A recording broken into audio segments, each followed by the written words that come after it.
नमस्कार मित्रांनो, of the record कार्यक्रमात आपले स्वागत आहे. मागचा आठवडा काहीसा थोडंसं वेगळ्या बातम्या आल्या आणि थोडंसं एक नेगेटिव्ह ॲटमॉस्फिअर आपल्या राज्यात, देशात त्यामुळे झालं अशी माझी समजूत आहे.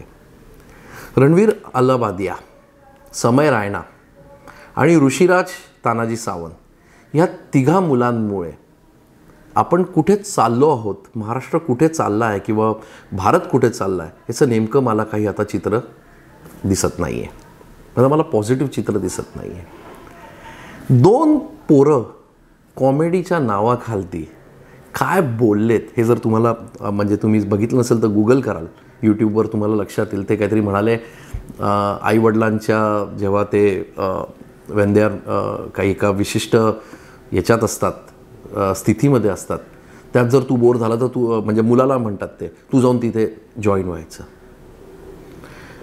दुसरा, तानाजी सावंतचा पोरग हा बापाशी भांडतो आणि सरळ विमान घेतो चार्टर्ड आणि बँकॉकच्या दिशेने जातं.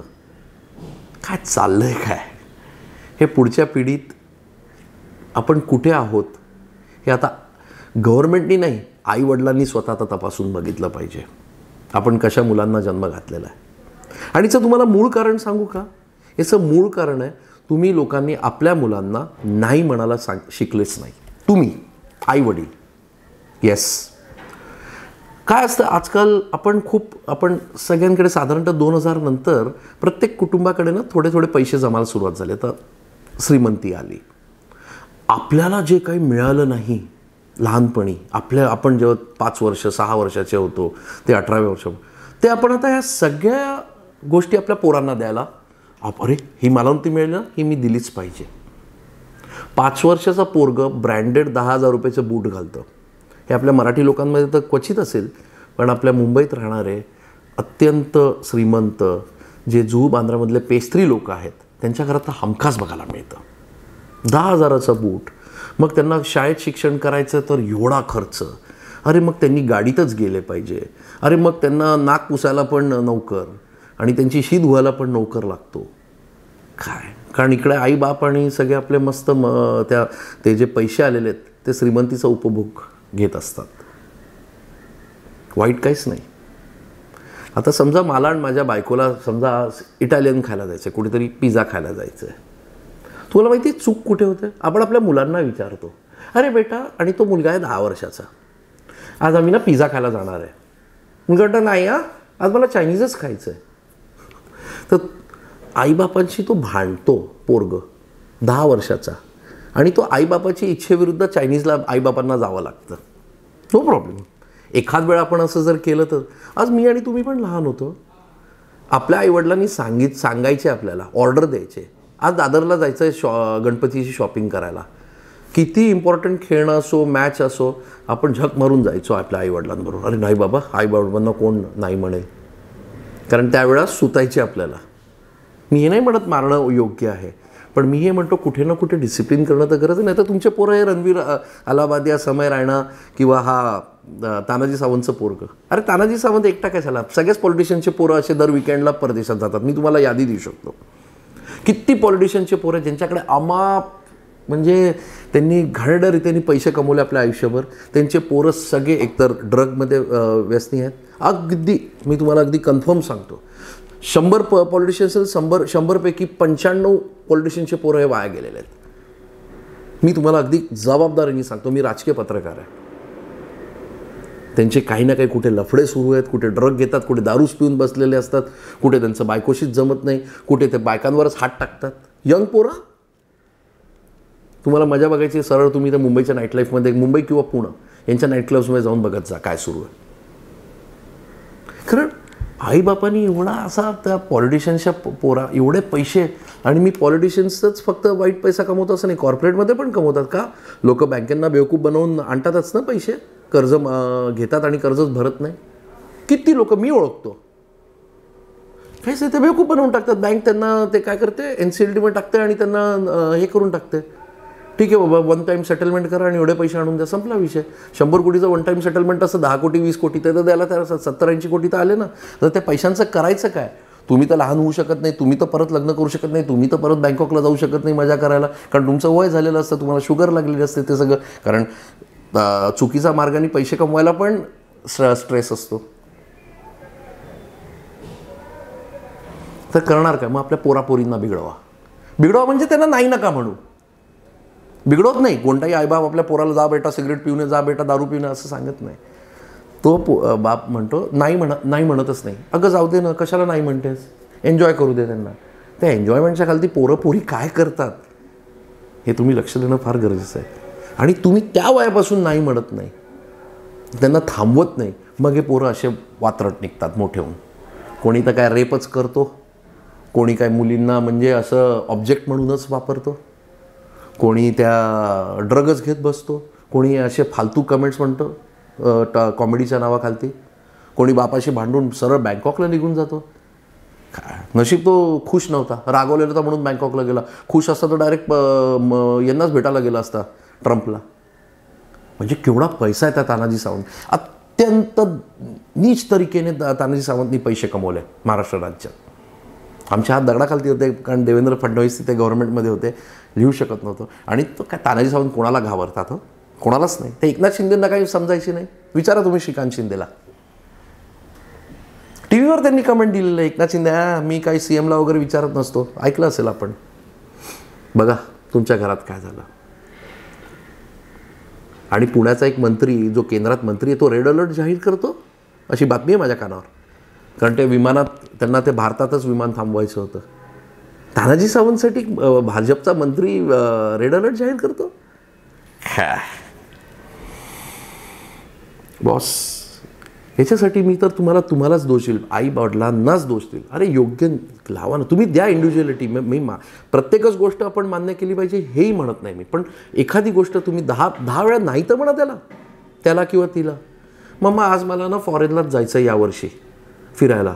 पोरगं कितवीत आहे? 7वीत. कशाला फॉरेनला जायचं? चल महाबळेश्वरला, चल काश्मीरला, तेवढेच पैसे लागतात. हे जे ते बाहेरचे प्रेशर घेऊन येतात ना आपल्या घरात, ते आपल्याला मग फोर्स करतं, बाबा पैसे कमवू नाही तर यांचे नाटकं कसे सहन करायचे, यांना कसं मी मोठं करायचं. मग ते आईबाप वेड्यासारखे पैसे कमवत राहतात. आणि मग थोडे पैसे आले की त्यांनाही एन्जॉय करण्याचा हक्क आहे आईवडिलांना. ते मग आपल्या मस्तीत दारू पीत मस्त पार्ट्या, आणि घरात आपलं पोरगं ते वेप करतंय किंवा ते असं बाहेर जाऊन धिंगाणा घालतायत. I don't know. मला तर वाटतं या स्कूलिंग सिस्टममध्ये आज मला तुम्ही सांगा, आज आपण सगळे मोठे आहोत, मॅच्युअर्ड रीडर्स आहोत, मॅच्युअर्ड बघणारे आहोत. किती वेळा तुम्हाला हिस्ट्री, जॉग्रफी, सोशल सायन्स याचा उपयोग झाला हो म्हणजे पैसे कमवताना? 10%, 20%. Mathematics, algebra, geometry 10%, 20%. हां, जो CAचा अभ्यास करतो तो CA, त्याला काम असं. जो इंजिनिअरिंगचा करतो तो इंजिनियर होतो, त्याला ते कामात पडतात. पण 90% आपण, तुम्ही बघा, आपण जेवढं पण लोकांनी अभ्यास जो केलेला आहे ना, आपण 90% लोक आपण वेगळंच काहीतरी करिअर करतो. म्हणजे मी MBA केलं, BCom केलं, मास्टर्स केलं आणि मी पत्रकार आहे. तुम्ही बघा खूप सारे तुमच्या घरातच किती जण असतील असे. माझं सांगण्याचं, why don't we force our education system की तुम्ही हे ठीक आहे, तुम्ही हे शिकवत राहा, हे पार्ट अँड पार्सल आहे, ते एज्युकेशनचं एक आपला फॉर्म्युला ठरलेला आहे. योगासनं का नाही शिकवत? किंवा परदेशात जसं पोरगं 8वी 9वी 10वीत मिलिटरीत का जात नाही, ते मिलिटरीचं डिसिप्लिन का नाही आणत? हो, सवय तर लागतील चांगल्या. सकाळी 5ला उठणं, आणि माझ्या हिशोबाने जो सकाळी लवकर म्हणजे रात्री उशिरा झोपणं, आणि रात्रीच मला काय माहीत, मला पत्रकार असून मी संध्याकाळी 7 वाजता घरात असतो. कारण माझ्या वडिलांनी मला लहानपणी एकदा काहीतरी सांगितलं होतं की अरे 7 नंतरचं सगळे म्हणजे जे घराबाहेर राहतात ते वाईटच कामं करतात. असं नाही, नथिंग टेकिंग अवे फ्रॉम जे रात्रीचे जॉब्स वगैरे करतात. पण 90% भीषण परिस्थिती आहे. कोण, आणि आपल्या इथे हे मीडियावाले किंवा हे जे सेलिब्रिटीज आहेत ते त्या रणवीरला आणि त्या समय रायनाला डिफेंड करतात. अरे ते क्रिंज आहे आणि इमॅच्युअर कमेंट आहे. देशात किती मोठे प्रॉब्लेम्स आहेत. अरे हेच देश चालवणार आहेत पुढच्या 10 वर्षानंतर. हेच पोरं, मोठ्या बापाची पोरं एक तर राजकारणी बनतील किंवा बिझनेसमॅन बनतील, आणि मग ते का राजकारणी माईकवर येऊन म्हणणार आहेत का अरे सिगरेट पिऊ नये, अरे बापाशी भांडला की बँकॉकला जा. ती टेंडन्सी फ्लो होणारी,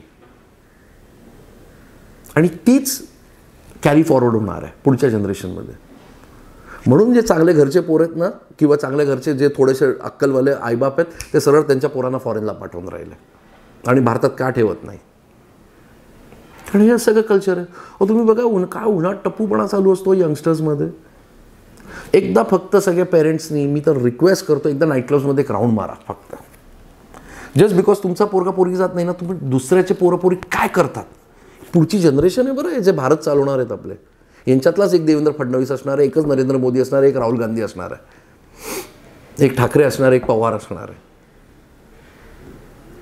डू यू सी देम? ते नाईट लाईफ बघितल्यानंतर अरे काय देश चालवतील हे पोरं, हे तुमचं उत्तर असेल. बघा, कुठेतरी मुलांना नाही म्हणायला शिका, कुठेतरी त्यांना थांब म्हणायला शिका, आणि कुठेतरी त्यांना थोडंसं डिसिप्लिन करायला शिका. आता वय जर गेलं असेल, अरे विक्रांत माझे पोरं आता 20-20 वर्ष झाले, आता कसं हात उगारायचं, काय करायचं, तुम्ही बोलू शकता त्यांच्याशी.